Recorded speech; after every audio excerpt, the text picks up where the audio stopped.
Desa Doplang, Kecamatan Bawen, Kabupaten Semarang, merupakan desa yang memiliki wilayah agraris seluas 132,47 hektar dan perhutanan seluas 39,89 hektar dengan jumlah penduduk kurang lebih 5.900 jiwa, di mana sebagian besar penduduk desa Doplang mempunyai pekerjaan sebagai petani.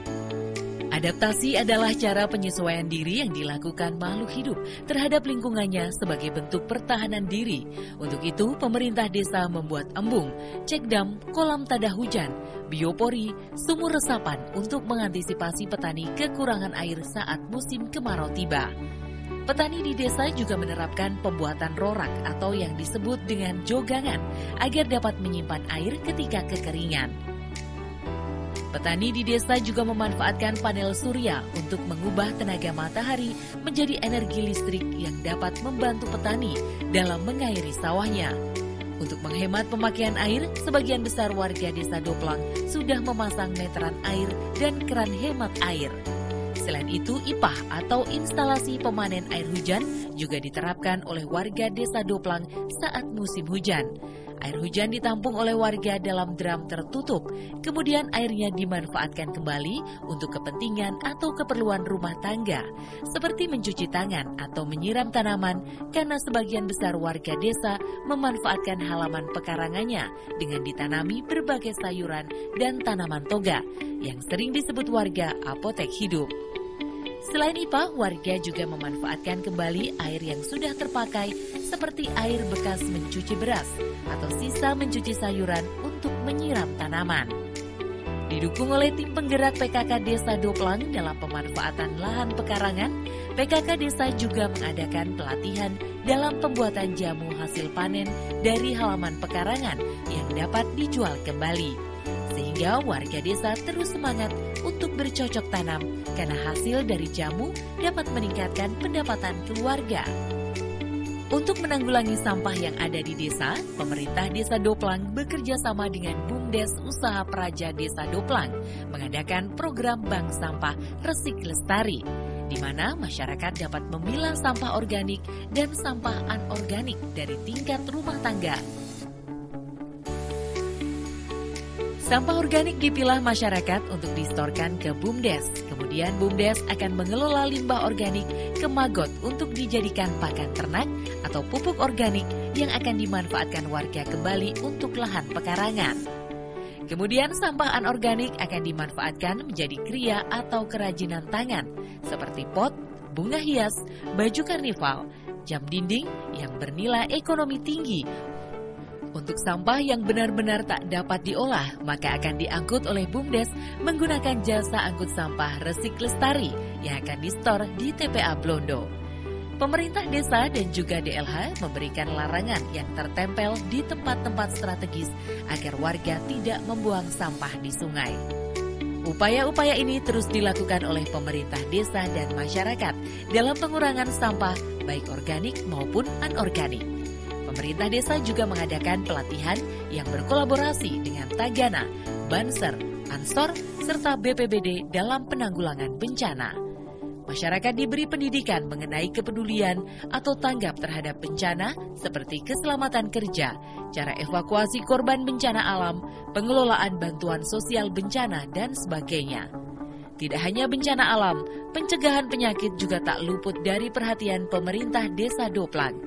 Kegiatan Posyandu Balita, Posyandu Remaja dan Lansia selalu diadakan rutin oleh kader Posyandu Desa Doplang, mulai dari pengukuran tinggi dan berat badan serta lingkar kepala. Menerapkan 3M, PHBS dan memberantas jentik-jentik nyamuk dengan fogging atau cek langsung di kamar mandi setiap warga desa.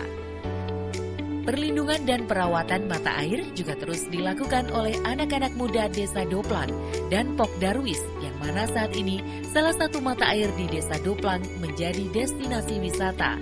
Dan mata air yang lain juga menjadi sumber air bagi warga, sehingga harus dijaga kelestariannya. Sawah dengan hamparan sedap malam yang menjadi ikon desa wisata Doplang juga menambah daya tarik desa wisata. Teknik petani dalam menerapkan terasering, menanam tanaman palawija dengan teknik heterokultur.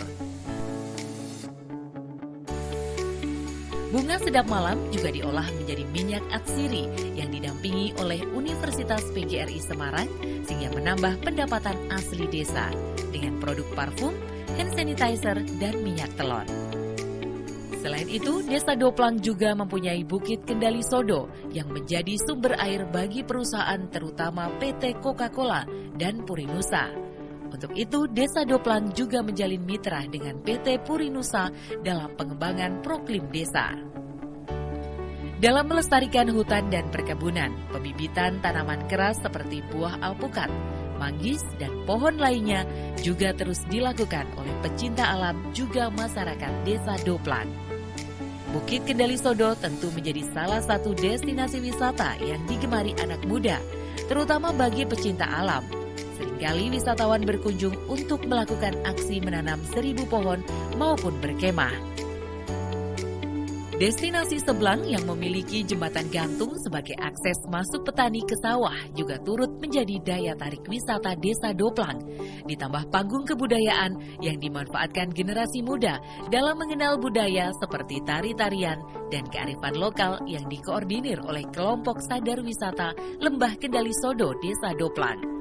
Dengan berkolaborasi dan bersinergi antar lembaga, yakni pemerintah desa, Karang Taruna, PKK, Pokdarwis, dan lembaga desa lainnya bermitra dengan Upgris dan Purinusa, dapat mengembangkan desa yang mempunyai pendapatan asli desa di bidang pertanian dan perkebunan melalui wisata, mengenalkan budaya kepada generasi muda, menjadikan sawah, hutan, dan mata air menjadi lestari, menjadikan Desa Doplang semakin berprestasi, sehingga terwujud visi kita semua untuk desa kita tercinta.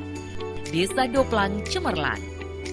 APP Sinarmas melalui unit usahanya PT Purinusa Eka Persada Bawen mendukung implementasi program Kampung Iklim atau Proklim yang dicanangkan oleh Kementerian Lingkungan Hidup dan Kehutanan Indonesia. Implementasi program Proklim ini dilaksanakan melalui program-program pemberdayaan masyarakat ataupun program CSR seperti pendampingan kelompok TPS 3R, penghijauan, peternakan, dan beberapa kegiatan lainnya. Program pemberdayaan masyarakat ini merupakan wujud dari visi keberlanjutan APP Sinarmas, pilar yang ketiga, yaitu mendukung kesejahteraan manusia, baik itu staf, karyawan, dan juga kesejahteraan masyarakat di sekitar operasinya.